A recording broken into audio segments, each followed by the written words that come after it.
Hi welcome back to my YouTube channel. ಇನ್ನು ಯಾರ್ಯಾರು ನನ್ನ ಚಾನಲ್ನ ಸಬ್ಸ್ಕ್ರೈಬ್ ಮಾಡ್ಕೊಂಡಿಲ್ಲ ಈಗಲೇ ಹೋಗಿ ಸಬ್ಸ್ಕ್ರೈಬ್ ಮಾಡ್ಕೊಳ್ಳಿ. ಇವತ್ತು ನಾನೇನು ಮಾಡ್ತಾಯಿದ್ದೀನಿ ಅಂದರೆ ಖಾರ ಪೊಂಗಲ್.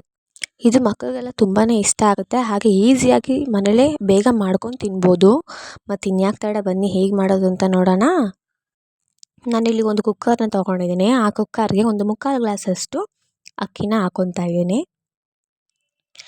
ಈಗ ಅದೇ ಗ್ಲಾಸಿಗೆ ನಾನು ಒಂದು 1/4 ಭಾಗದಷ್ಟು ಹೆಸರುಬೇಳೆನ ಹಾಕ್ಕೊತಾ ಇದ್ದೀನಿ. ಒಬ್ಬೊಬ್ಬರು ಅರ್ಧ ಕ್ವಾಂಟಿಟಿಲಿ ಮಾಡ್ತಾರೆ, ಅಂದರೆ ಅರ್ಧ ಗ್ಲಾಸಷ್ಟು ಅಕ್ಕಿ ತೊಗೊಂಡ್ರೆ ಇನ್ನು ಅರ್ಧ ಗ್ಲಾಸಷ್ಟು ಹೆಸರುಬೇಳೆ ಹಾಕ್ತಾರೆ. ಬಟ್ ಈ ಥರ ಮಾಡಿದ್ರೆ ಇನ್ನೂ ಸ್ವಲ್ಪ ಚೆನ್ನಾಗಿರುತ್ತೆ. ಸೊ ಇದನ್ನು ನೀಟಿಗೆ ತೊಳೆದು ಇಟ್ಕೊಂಡಿದ್ದೀನಿ. ಈಗ ಇದಕ್ಕೆ 1 ಸ್ಪೂನಷ್ಟು ಉಪ್ಪು ಹಾಕ್ಕೊತಾ ಇದ್ದೀನಿ. ಬೇಕಾದ್ರೆ ಇನ್ನೂ ಸ್ವಲ್ಪ ಉಪ್ಪು ಹಾಕ್ಕೋಬೋದು. ಸ್ವಲ್ಪ ಅರಿಶಿನ ಹಾಕ್ಕೊತಾ ಇದ್ದೀನಿ.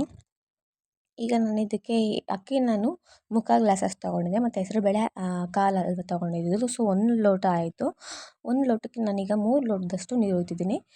ಸ್ವಲ್ಪ ನೀರಂಗೆ ಇರಲಿ ಅಂತ. ಬೇಕಾದ್ರೆ ನೀವು ಇನ್ನೂ ಒಂದು ಅರ್ಧ ಲೋಟ ಹೆಚ್ಚಿಗೆ ನೀರು ಹಾಕ್ಕೊಬೋದು. ಇದನ್ನು 1 ವಿಜಿಲ್ ಕೂಗಿಸ್ಕೊಳ್ಳಿ.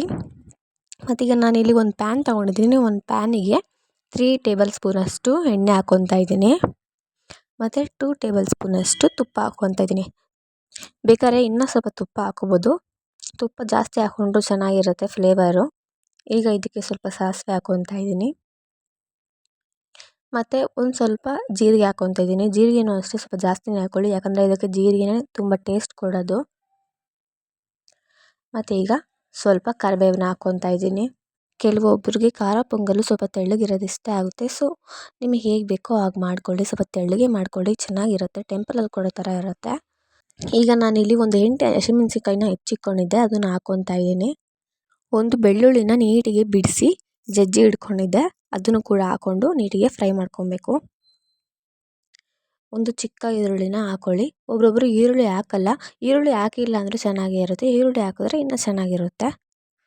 ಸೊ ನಾನು ಈರುಳ್ಳಿ ಹಾಕ್ಬಿಟ್ಟು ನೀಟಿಗೆ ಅದನ್ನು ಫ್ರೈ ಮಾಡ್ಕೊತಾ ಇದ್ದೀನಿ. ಈಗ ಸ್ವಲ್ಪ ಗೋಡಂಬಿನ ಹಾಕ್ಕೊತಾ ಇದ್ದೀನಿ.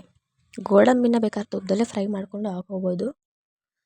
ನಾನು ಹಾಗೆ ಹಾಕ್ಕೊತಾ ಇದ್ದೀನಿ. ಈಗ 1 ಸ್ಪೂನಷ್ಟು ಇಲ್ಲ 2 ಸ್ಪೂನಷ್ಟು ಮೆಣಸು ಪುಡಿನ ಹಾಕ್ಕೊಬೋದು, ಇಲ್ಲ ಬರೀ ಮೆಣಸು ಇರುತ್ತಲ್ಲ ಆ ಮೆಣಸನ್ನೇ ಹಾಕ್ಕೊಬೋದು, ಅದು ಚೆನ್ನಾಗಿರುತ್ತೆ. ನಾನಿಲ್ಲಿ ಮೆಣಸು ಪುಡಿನ ಹಾಕ್ಕೊತಾ ಇದ್ದೀನಿ. ಅದನ್ನು ನೀಟಿಗೆ ಫ್ರೈ ಮಾಡಿಕೊಂಡು ಅದನ್ನು ಆಫ್ ಮಾಡಿದ್ಮೇಲೆ ಕಾಯಿ ತುರಿನ ಒಂದು 2 ಹಿಡಿಯಷ್ಟು ಹಾಕ್ಕೊತಾ ಇದ್ದೀನಿ. ಈಗ ಒಲೆನ ನಾನು ಆಫ್ ಮಾಡಿ ಮಿಕ್ಸ್ ಮಾಡ್ಕೊತಾ ಇರೋದು. ಈಗ ಇದೆಲ್ಲ ಆಗಿದೆ ಮಿಕ್ಸ್ ಮಾಡಿಕೊಂಡು. ಈಗ ಕುಕ್ಕರು ಸಹ ಆರಿದೆ, ನೋಡಿ ಯಾವ ಥರ ಇದೆ ಅಂತ. ಈ ಥರ ನೀಟಿಗೆ ತೆಳ್ಳಗೆ ಇರಬೇಕು. ಈಗ ನಾನೇನು ಆಗಲೇ ಎಲ್ಲ ಹುರಿದು ಇಟ್ಕೊಂಡಿದ್ದೆ, ಒಗ್ಗರಣೆಲ್ಲ ಹಾಕ್ಕೊಂಡಿದ್ದೆ, ಅದನ್ನೆಲ್ಲ ಈಗ ಕುಕ್ಕರ್ಗೆ ಹಾಕ್ಕೊಂಡು ನೀಟಿಗೆ ಮಿಕ್ಸ್ ಮಾಡ್ಕೊತಾ ಇದ್ದೀನಿ. ಸ್ವಲ್ಪ ಕೊತ್ತಂಬರಿ ಸೊಪ್ಪನ್ನ ಹಾಕ್ಕೊತಾ ಇದ್ದೀನಿ, ಅದನ್ನು ಕೂಡ ನೀಟಿಗೆ ಮಿಕ್ಸ್ ಮಾಡ್ಕೊತಾ ಇದ್ದೀನಿ. ಈಗ ಸ್ವಲ್ಪ ಉಪ್ಪು ಹಾಕ್ಕೊಂಡು ಮಿಕ್ಸ್ ಮಾಡಿಕೊಂಡ್ರೆ ಖಾರ ಪೊಂಗಲ್ ರೆಡಿ. ಇದು ತುಂಬಾ ಇಷ್ಟ ಆಗುತ್ತೆ ಮಕ್ಕಳಿಗೆಲ್ಲ. ಮನೇಲಿ ಈಸಿಯಾಗಿ ಮಕ್ಕಳಿಗೆ ಮಾಡ್ಕೊಂಡು ಕೊಡ್ಬೋದು. ಇದ್ರ ಜೊತೆ ಚಟ್ನಿ ಮಾಡ್ಕೊಂಡು ತಿಂದರೆ ಇನ್ನೂ ಚೆನ್ನಾಗಿರುತ್ತೆ. ನಾನು ಮಾಡಿರೋ ಅಡುಗೆ ನಿಮ್ಗೆ ಏನಾದರೂ ಇಷ್ಟ ಆಗಿದರೆ ಕಮೆಂಟ್ ಮಾಡಿ, ಹಾಗೆ ನನ್ನ ಚಾನಲ್ನ ಸಬ್ಸ್ಕ್ರೈಬ್ ಮಾಡ್ಕೊಳ್ಳಿ. Thank you for watching my video.